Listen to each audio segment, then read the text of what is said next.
जी, अस्सलाम वालेकुम। असल में दुनिया में रहने के लिए ना, दुनिया में इंसान को साबित करने के लिए अच्छाई मरना पड़ता है। एक दफ़ा मरना पड़ता है, जब मौत जान देनी पड़ती है। फिर लोग आपकी तारीफ़ें के पुल बाँधेंगे। फिर लोग आपके नाम के डंके बजाएँगे। उस टाइम फ़ायदा नहीं होता। दुनिया में इंसान की इज़्ज़त करो, जो दुनिया में आपके साथ अच्छाई कर रहा है या उसकी कोई अच्छाइयाँ है को उसको ढूँढो, ना कि बुराइयाँ। हम हमारे हमारे यहाँ क्या है, हम देखते हैं यार, ये किसी को अल्लाह ने इज़्ज़त दी या किसी को अल्लाह ने कोई मर्तबा दिया है, हम देखते हैं यार किसी तरह ये गिरे सही। गिरने को देखने को सारे तैयार हैं। ते जब इंसान को अल्लाह पाक इज़्ज़त देता है, तो लोग एक दूसरे देखा देखा ये क्या करता है, देखा ये क्या करता है, ये राम खत्म कमाता है, ये वो करता है। ऐसे है ना, किसी को अल्लाह ने इज़्ज़त दे दी या रिज़्क दे ज़्यादा दे दिया, आपस में जो ख़ास तौर आपस में रिश्तेदार जो होते हैं, ये तो हराम कमाता होगा, हराम का पैसा है इसके पास, हमें पता है, ਅਸੀਂ ਇਹ ਸਾਰੇ ਕੰਮ ਕੀਤੇ ਹੋਏ ਨੇ। ਹਾਲਾਂਕਿ ਉਹਨੂੰ ਕੋਈ ਗੁੱਗੂ ਦਾ ਨਹੀਂ ਪਤਾ ਹੁੰਦਾ। ਉਹ ਕਹਿੰਦਾ ਨੇ ਅਸੀਂ ਸਾਰੇ ਕੰਮ ਕੀਤੇ ਹੋਏ ਨੇ। ਕਿਹੜਾ ਹੈ ਇਹ ਕਿ ਕਮਾਲ, ਸਾਨੂੰ ਸਾਰਾ ਪਤਾ ਹੈ। ਤੇ ਬਸ ਇਹ ਹੈ ਵੀ ਉਹ ਕਹਿੰਦੇ ਨੇ ਨਾ, ਅੱਛਾਈ ਕਰਨ ਵਾਲਿਆਂ ਨਾਲ ਮਿਲ ਕੇ ਅੱਛਾਈ ਕਰਦੇ ਰਹੋ। ਬੁਰਾਈ ਕਰਨ ਵਾਲੇ ਨੂੰ ਉਹਨੂੰ ਬੁਰਾਈ ਕਾਫੀ। ਤੁਸੀਂ ਬੁਰਾਈ ਨਾ ਕਰੋ, ਤੁਸੀਂ ਉਹਦੇ ਨਾਲ ਲੜੋ ਨਾ। ਤੁਸੀਂ ਅੱਲਾ ਦੀ ਜ਼ਾਤ ਤੇ ਇੱਕ ਦਫਾ ਤਵੱਕੋ ਕਰੋ, अल्लाह की अदालत 'ਚ फैसला रखो। देखो इंसाफ किस तरह होंगे। फिर अल्लाह पाक ऐसा ऐसा इंसाफ करता है, इंसान को सबक आ जाता है, वो नस्लों तक याद रखता है। क्योंकि अल्लाह की अदालत 'ਚ इंसाफ है ना, दुनिया से इंसाफ ना मिले फिर वो तो मुड़ पूरा पूरा तोल होंगे, तो पूरा पूरा तोल दे। तो गल करने का मकसद है कि इमाम मस्जिद सन, मौलवी साहब सन, ਉਹ ਜਦੋਂ ਐਲਾਨ ਕਰਦੇ ਸਨ ਅਜ਼ਾਨ ਦੇ ਕੇ, ਉਸ ਤੋਂ ਬਾਅਦ ਇੱਕ ਐਲਾਨ ਕਰਦੇ ਸਨ ਅੱਛਾਈ ਕਰਨ ਵਾਲਿਆਂ ਨਾਲ ਮਿਲ ਕੇ ਅੱਛਾਈ ਕਰਦੇ ਰਹੋ, ਬੁਰਾਈ ਕਰਨ ਵਾਲੇ ਨੂੰ ਉਹਨੂੰ ਬੁਰਾਈ ਕਾਫੀ ਹੈ, ਤੁਸੀਂ ਬੁਰਾਈ ਨਾ ਕਰੋ। ਤੇ ਉਹ ਬਾਦਸ਼ਾਹ ਦੇ ਬਹੁਤ ਕਰੀਬ ਰਹਿੰਦੇ ਸਨ, ਬਾਦਸ਼ਾਹ ਕੋਲ ਬੈਠਦੇ ਸਨ, ਬਾਦਸ਼ਾਹ ਨਾਲ ਗੱਪਸ਼ਪ ਕਰਨਾ, ਮਤਲਬ ਬਾਦਸ਼ਾਹ ਬਹੁਤ ਇੱਜ਼ਤ ਕਰਦੇ ਸਨ, ਨੇਕ ਆਦਮੀ, ਬਾਦਸ਼ਾਹ ਵੀ ਨੇਕ ਇਨਸਾਨ ਥਾ।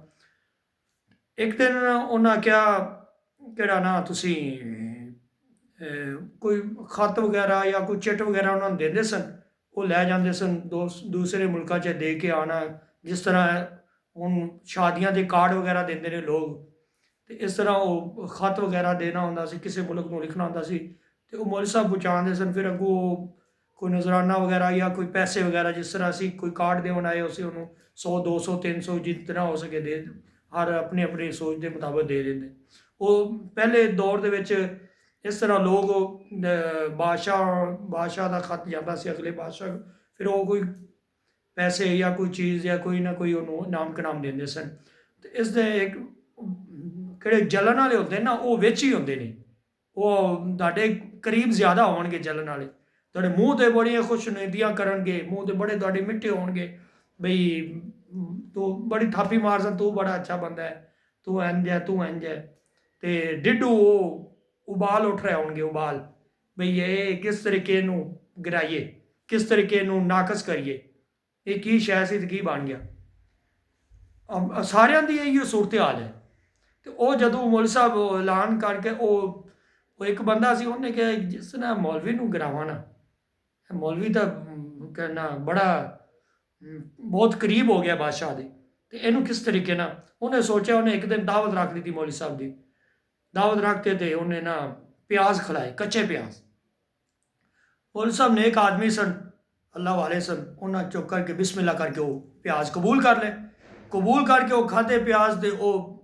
उदों ना बादशाह ने एक दिन कहा भी ये ना कि मौलवी साहब ने ना तुहाडे तो नफरत करते हैं, ये कहते हैं भी इन्हों की बदबू आती है इन्हों के जिसम चो।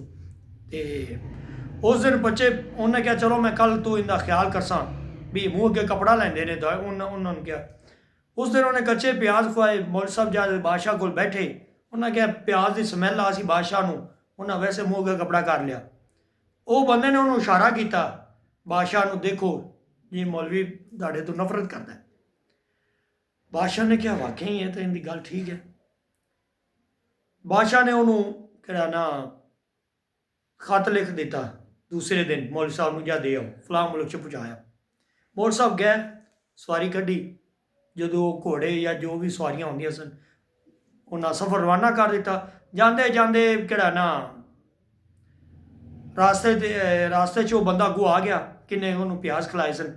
ਉਹ ਰੋਇਆ ਪਿੱਟਿਆ, ਜੀ ਮੈਨੂੰ ਖਤ ਦੇ ਦਿਓ, ਤੁਹਾਨੂੰ ਪਤਾ ਮੈਂ ਗਰੀਬ ਹਾਂ ਬਹੁਤ, ਮੈਂ ਲਾਚਾਰ ਹਾਂ, ਅਤੇ ਮੈਂ ਤੁਹਾਨੂੰ ਪਤਾ ਤੁਹਾਡੀ ਦਾਵਤ ਮੈਂ ਕੀਤੀ ਸੀ ਅਤੇ ਮੈਂ ਪਿਆਜ਼ ਨਾ ਕੀਤੀ ਸੀ, ਅਤੇ ਤੁਹਾਨੂੰ ਵੀ ਪਤਾ ਮੈਂ ਗਰੀਬ ਹਾਂ। ਅਤੇ ਇਸ ਤਰ੍ਹਾਂ ਉਹਨੇ ਕਾਫੀ ਮਸਲਾ ਉਹਨਾਂ ਮੌਲਵੀ ਸਾਹਿਬ ਨੂੰ ਕਿਹਾ, ਰੋਇਆ ਪਿੱਟਿਆ।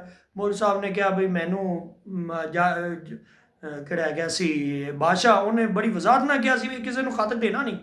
ਉਹਨੇ ਕਿਹਾ ਠੀਕ ਹੈ ਅਤੇ ਤੁਸੀਂ ਦੇ ਕੇ ਆਉਣਾ। ਉਹਨੇ ਕਿਹਾ ਦੇਖ ਲਵੀਂ। ਉਹਨੇ ਕਿਹਾ ਨਹੀਂ ਯਾਰ ਮੈਨੂੰ ਕੁਛ ਮਿਲ ਜਾਸੀ, ਮੇਰੇ ਬੱਚੇ ਨੇ ਛੋਟੇ ਛੋਟੇ ਚੱਲ ਜਾਸੀ, ਨਿਜ਼ਾਮ ਚੱਲ ਜਾਸੀ। ਉਹਨੇ ਕਿਹਾ ਠੀਕ ਹੈ ਲੈ ਜਾ। ਉਹ ਖਤ ਲੈ ਗਿਆ। ਖਤ ਜਦੋਂ ਗਿਆ ਦੇਖਾ ਜਦ ਯਾਹ ਪਹੁੰਚਾਇਆ, ਉਹਨਾਂ ਖਤ 'ਤੇ ਲਿਖਿਆ ਹੋਇਆ ਸੀ ਇਹ ਬੰਦਾ ਕਿਹੜਾ ਆ ਰਿਹਾ, ਇਹਦੀਆਂ ਬੋਟੀਆਂ ਕਰਕੇ ਅਤੇ ਕਿਹੜਾ ਹੈਗਾ ਨਾ ਹੱਡੀਆਂ ਕਰਕੇ ਅਤੇ ਮੇਰੇ ਤੱਕ ਪਹੁੰਚਾਓ। ਹੱਡੀਆਂ ਪਹੁੰਚਾਉਣੀਆਂ ਨੇ, ਬੋਟੀਆਂ ਕਿਹੜੀਆਂ ਨਾ ਖਵਾ ਦਿਓ ਸੱਟ 'ਤੇ ਅੱਗੇ ਮੂਜ਼ੀ ਜਾਨਵਰਾਂ ਦੇ। ਅਤੇ ਉਹ ਜਦੋਂ ਉਹ ਸੁਬਾਹ ਫਿਰ ਐਲਾਨ ਕੀਤਾ, ਮੌਲਵੀ ਸਾਹਿਬ ਨੇ ਅਜ਼ਾਨ ਦਿੱਤੀ, ਐਲਾਨ ਕੀਤਾ ਵੀ ਅੱਛਾਈ ਕਰਨ ਵਾਲਿਆਂ ਨਾਲ ਮਿਲ ਕੇ ਅੱਛਾਈ ਕਰਦੇ ਰਹੋ, ਬੁਰਾਈ ਕਰਨ ਵਾਲੇ ਨੂੰ ਉਹਦੀ ਬੁਰਾਈ ਉਹਨੂੰ ਕਾਫੀ ਹੈ। ਉਹ ਹੈਰਾਨ ਹੋ ਗਿਆ ਬਈ ਇਹ ਮੈਂ ਤਾਂ ਇਹਨਾਂ ਨੂੰ ਖਤ ਦਿੱਤਾ ਸੀ ਕੱਲ੍ਹ, ਅਤੇ ਉਹ ਤੇ ਉਹਨਾਂ ਸੁਬਾਹ ਬੁਲਾਇਆ ਮੌਲਵੀ ਸਾਹਿਬ ਨੂੰ, ਨਮਾਜ਼ ਤੋਂ ਬਾਅਦ ਟਾਈਮ ਕੱਢ ਕੇ ਉਹਨਾਂ ਬੁਲਾਇਆ। ਉਹਨੇ ਕਿਹਾ ਹਾਂਜੀ। ਉਹਨੇ ਕਿਹਾ ਇਸ ਤਰ੍ਹਾਂ ਨਾ ਮੈਂ ਇੱਕ ਦਿਨ ਤੁਹਾਡੇ ਕੋਲ ਆਇਆ ਸਾਂ ਅਤੇ ਮੈਂ ਮੂੰਹ ਅੱਗੇ ਕੱਪੜਾ ਰੱਖਿਆ ਹੋਇਆ ਸੀ, ਮੈਂ ਉਸ ਦਿਨ ਪਿਆਜ਼ ਖਾਧੇ ਹੋਏ ਸਨ ਅਤੇ ਇਸ ਤਰ੍ਹਾਂ ਮਾਮਲਾ ਸੀ, ਅਤੇ ਉਹ ਗਰੀਬ ਸੀ ਬਹੁਤ ਜ਼ਿਆਦਾ। ਉਹਨੇ ਇੱਕ ਦਿਨ ਮੇਰੀ ਦਾਵਤ ਕੀਤੀ ਸੀ ਅਤੇ ਜਿੰਨੀ ਵਜ੍ਹਾ ਨਾਲ ਉਹ ਬਾਦਸ਼ਾਹ ਸਮਝ ਗਿਆ। ਉਹਨੇ ਕਿਹਾ ਉਹਦੀ ਬੁਰਾਈ ਉਹਨੂੰ ਲੈ ਕੇ ਬਹਿ ਗਈ। ਉਹਨੇ ਬੁਰਾਈ ਸੋਚੀ ਵੀ ਇਹ ਬੰਦੇ ਨੂੰ ਮੌਲਵੀ ਨੂੰ ਗਿਰਾਵਾਂ, ਮੌਲਵੀ ਤੋਂ ਬਾਜ਼ਨ ਕਰਾਂ।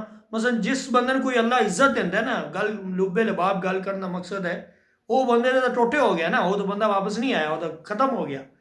ਵੀ ਗੱਲ ਕਰਨ ਦਾ ਮਕਸਦ ਹੈ ਤੁਸੀਂ ਲੋਕਾਂ ਨਾਲ ਅੱਛਾਈ ਕਰੋ, ਕਰਕੇ ਖੂਹ 'ਚ ਛੱਡ ਦਿਓ ਬਸ। ਉਹਦੇ ਤੋਂ ਦੁਬਾਰਾ ਅੱਛਾਈ ਦੀ ਤੁਸੀਂ ਤਵੱਕੋ ਨਾ ਰੱਖੋ ਵੀ ਇਹ ਮੇਰੇ ਨਾਲ ਅੱਛਾਈ ਕਰੇਗਾ, ਤੁਸੀਂ ਉਹ ਖੂਹ 'ਚ ਛੱਡ ਦਿਓ ਬਸ, ਅੱਲਾ ਦੇ ਸਪੁਰਦ ਕਰ ਦਿਓ। ਉਹਦਾ ਅਜਰ ਅੱਲਾ ਦੀ ਜ਼ਾਤ ਦੇਗੀ, ਬੰਦੇ ਨਹੀਂ ਦੇਣਗੇ, ਇਨਸਾਨ ਨਾ ਦਿੰਦਾ। ਵੀਡੀਓ ਕਾਫੀ ਲੰਬੀ ਹੋ ਗਈ, ਅਤੇ ਅਗਰ ਅੱਛੀ ਲੱਗੇ ਤਾਂ ਇਹਨੂੰ ਜ਼ਿਆਦਾ ਤੋਂ ਜ਼ਿਆਦਾ ਸ਼ੇਅਰ ਕਰਨਾ ਔਰ ਲਾਈਕ ਕਰਨਾ, ਕਮੈਂਟ ਕਰਨਾ। YouTube TY ਚੈਨਲਸ ਦੇ ਨਾਮ ਤੋਂ ਮੇਰਾ YouTube ਚੈਨਲ ਹੈ।